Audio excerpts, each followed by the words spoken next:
This is a critical weekend for students, parents, and schools across Ontario.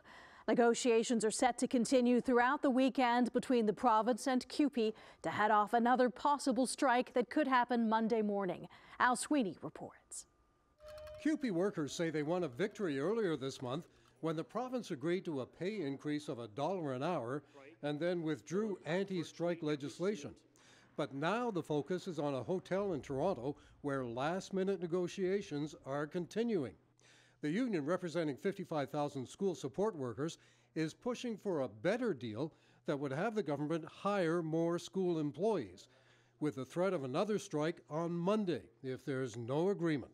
There have always been important parts of this round of bargaining that have not been addressed, like this investment in services that are required to make sure kids have the supports they need in our schools. We just repealed Bill 28, which is what the union asked us to do. That was the big obstacle. They said, repeal the bill and we will not strike. The government says what the union is doing isn't fair.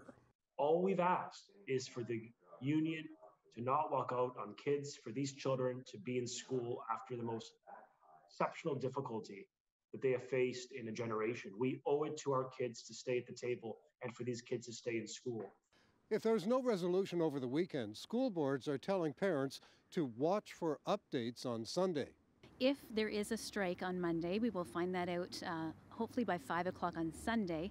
Then HWDSB schools will be closed for students to learning in person. If the strike occurs with regard to the fact that the schools will be closed to students beginning Monday and as long as the strike occurs. School boards are hoping for the best, but preparing to return to remote learning.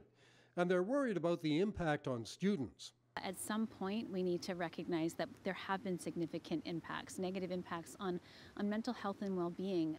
The union's deadline for an agreement to prevent a strike is 5 p.m. Sunday, but both sides say they're ready to keep talking. The government has committed ourselves to stay at the table through the weekend every day to get a deal that keeps these kids in school. Our bargaining committee and the government's bargaining committee will be meeting over the weekend.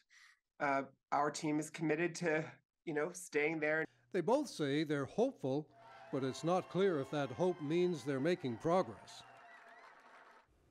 So the government says it's taking new measures to help parents and children in the event of a strike. It's offering free child care for healthcare workers and child care workers. One child care center we contacted told us they're waiting for more details, and it's partly a matter of finding room for more children.